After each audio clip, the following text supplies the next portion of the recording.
সম্মানিত দিনী ভাই এবং বোনেরা, আজকে আপনাদেরকে দেখিয়ে দেব কিভাবে ফজরের 2 রাকাত ফরজ নামাজ আদায় করতে হয়। আমরা দেখা যায় অনেক সময় নামাজের নিয়ম কানুনগুলো জানি না, যার কারণে আমাদের নামাজগুলো হয় না।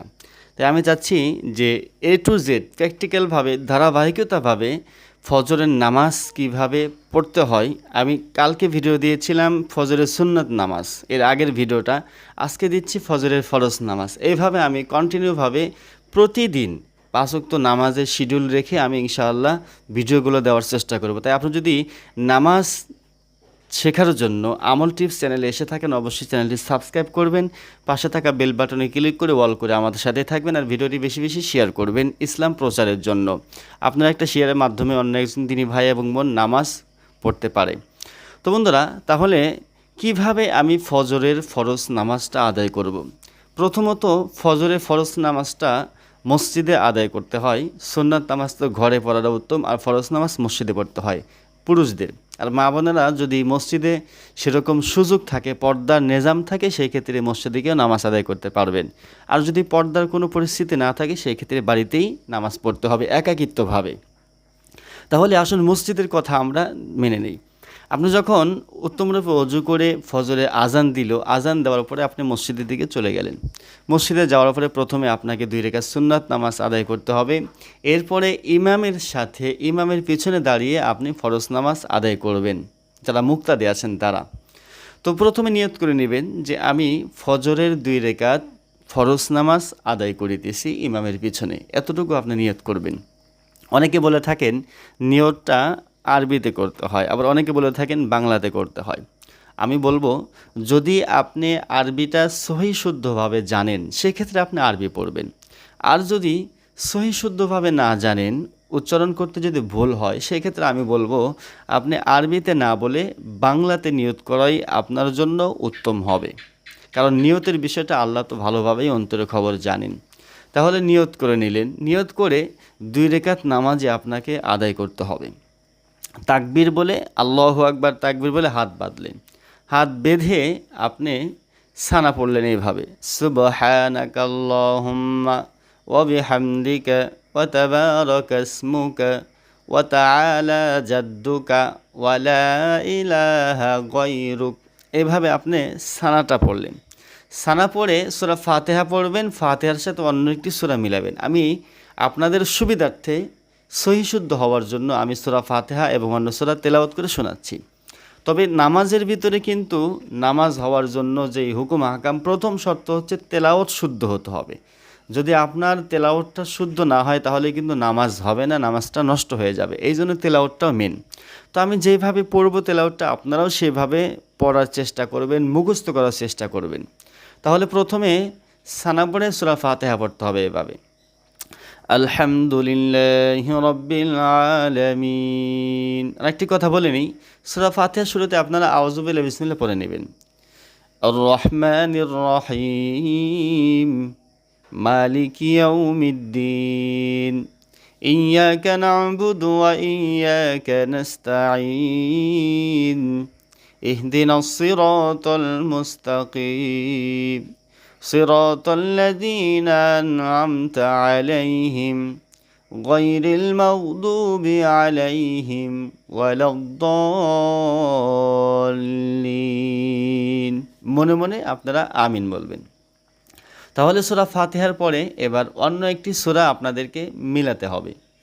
সূরাগুলো যেহেতু কোরআনুল কারীমের ভিতরে 114টি সূরা আছে, আপনারা প্রথম সূরা বাকারা, এরপরে আলে ইমরান, এরপরে নিসা, অর্থাৎ এইভাবে উপর থেকে নিচের দিকে একদম সূরা নাস পর্যন্ত একটা সিরিয়াল মেন্টেল রয়েছে। তো আপনারা যেই সূরাই পড়েন না কেন, ওইভাবে সিরিয়াল ধরে আপনারা প্রথমে, এরপরে নিচেরটা, এরপরে নিচেরটা, অর্থাৎ পরেরটা, এভাবে সিরিয়াল অনুযায়ী আপনারা সূরা পড়তে হবে। প্রথম রাকাতে কথার কথা সূরা বাকারা পড়লেন, দ্বিতীয় রাকাতে সূরা আলে ইমরান, এইভাবে সিরিয়াল ধরে পড়তে হবে। তাহলে যেহেতু নামাজের ভিতরে ছোটো ছোটো সূরা আদায় করেন, সেক্ষেত্রে আপনারা পড়ে নেবেন। যদি প্রথমে আপনি কুলহু সূরা পড়েন, ইখলাস পড়েন, এরপরে ফালাক পড়তে হবে, এরপরে অন্য রাকাতে সূরা নাস পড়তে হবে এইভাবে। তাহলে আমি অন্য একটি সূরা মিলালাম। যেহেতু ছোটো নামাজ, সবাই বড় সূরা পারে না, ছোটো সূরাই পড়ে, সেজন্য আমি ছোট্ট সূরা পড়ব ইনশাআল্লাহ। বিসমিল্লাহির রহমানির রহিম, কুল হুয়াল্লাহু আহাদ আল্লাহুস সামাদ লাম ইয়ালিদ ওয়ালাম ইউলাদ ওয়ালাম ইয়াকুল লাহু কুফুয়ান আহাদ। তাহলে সানা পড়ে সূরা ফাতিহা পড়ে সূরা ইখলাস পড়লাম, পড়ে এবার আমি আল্লাহু আকবার বলে রুকুতে চলে যাব।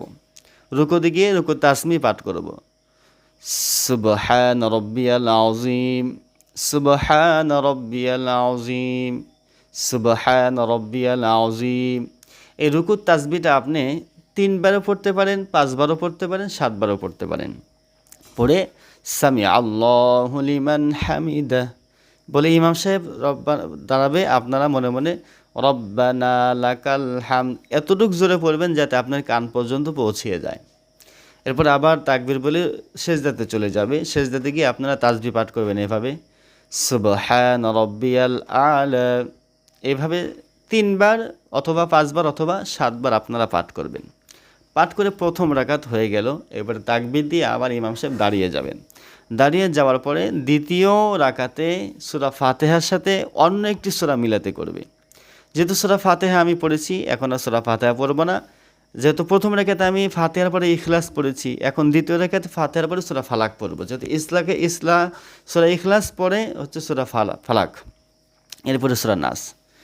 তো বিসমিল্লাহির রহমানির রহিম কুল আউযু বিরাব্বিল ফালাক মিন শাররি মা খালাক ওয়া মিন শাররি গাসিকিন ইযা ওয়াকাব ওয়া মিন শাররিন নাফাসাতি ফিল উকাদ ওয়া মিন শাররি হাসিদিন ইযা হাসাদ। এভাবে আপনারা সূরা ফালাক পড়ে আপনারা একটা জিনিস মনে রাখবেন, ফরজ নামাজের সময় ইমাম সাহেব তেলাওয়াত করবে আর মুসল্লিরা শুধু মন দিয়ে শুনবে ইমাম সাহেবের তেলাওয়াতটা, তারা কিন্তু তেলাওয়াত করবে না। শুধু রুকুর তাকবীরগুলো পাঠ করবে, তাসমিগুলো পাঠ করবে, যে হামদগুলো সেগুলো পাঠ করবে, কিন্তু তেলাওয়াত ইমাম সাহেব ছাড়া মুসল্লিরা পাঠ করবে না, বরংস মুসল্লিরা শুধু ইমামের পিছনে দাঁড়িয়ে থেকে তাদের তেলাওয়াতটা শুনবে। এরপরে সূরা ফালাক শেষ হয়ে রুকুতে সেজদাতে গিয়ে রুকু সেজদা আদায় করে নিল। এরপরে বৈঠকে বসে তাশাহুদ পড়তে হবে এইভাবে, আত-তাহিয়াতু লিল্লাহি ওয়াস-সালাওয়াতু ওয়াত-তাইয়্যিবাত আসসালামু আলাইকা আইয়ুহান নাবিয়্যু ওয়া রাহমাতুল্লাহি ওয়া বারাকাতুহু আসসালামু আলাইনা وعلى عباد الله الصالحين أشهد أن لا إله إلا الله وأشهد أن محمدا عبده ورسوله। তাশাহুদ শেষ, এরপর আপনাকে দুরূদ শরীফ পড়তে হবে।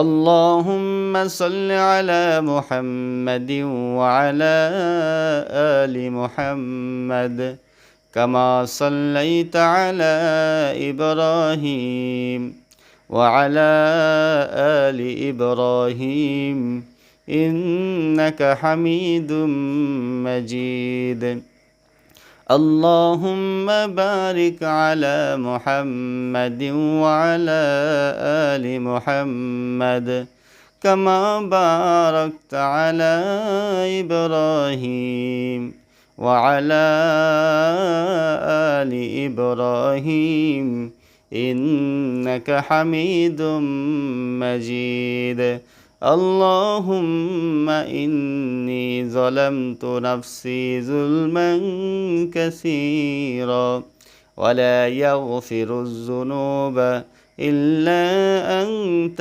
فاغفر لي مغفرة من عندك وارحمني إنك أنت الغفور الرحيم। দোয়া মাসুরা পড়ে ডান দিকে সালাম ফিরাবেন, আসসালামু আলাইকুম ওয়া রাহমাতুল্লাহ। এরপরে বাম দিকে সালাম ফেরানোর পরে শেষ। তাহলে এইভাবে আপনারা ফরজ নামাজটা ইমামের পিছনে যদি পড়েন, সেই ক্ষেত্রে যেহেতু ইমামই তেলাওয়াত করতেছে সমস্যা হবে না, আর ইমামের তেলাওয়াতটা শুদ্ধ থাকতে হবে। আর যদি আপনারা ফরজ নামাজটা একাকিত্বভাবে পড়েন, আমি যেভাবে বলে দিলাম এইভাবেই পড়বেন। আপনারা ইমামের জায়গায় আপনারা দাঁড়িয়ে আপনারা তেলাওয়াতগুলো জোরে জোরে পড়বেন, সব কিছুই জোরে জোরে আপনাদের অনুযায়ী পড়ে নেবেন। এইভাবে আপনারা নামাজটা আদায় করে নেবেন। তো বন্ধুরা, নামাজের ভিতরে শর্ত হচ্ছে আপনাকে তেলাওয়াতটা শুদ্ধ করতে হবে। এই জন্য যদি আপনার তেলাওয়াতটা অশুদ্ধ থাকে, আমি যেভাবে পড়লাম এইভাবে আপনারা শুনে শুনে এইভাবে আপনাদের তেলাওয়াতটা শুদ্ধ করে আপনারা নামাজে দাঁড়িয়ে যাবেন। আর দ্বিতীয় কথা হচ্ছে, নামাজের ভিতরে আমরা অনেক সময় এদিক সেদিক তাকালেও কিন্তু নামাজটা হবে না। তো ইনশাল্লাহ আজকের মতো এখানেই শেষ। ইনশাল্লাহ পরের ভিডিওতে আসবে আর এক নামাজের ভিডিও। সকলে ভালো থাকবেন। আসসালামু আলাইকুম ওয়া রাহমাতুল্লাহি ওয়া বারাকাতুহু।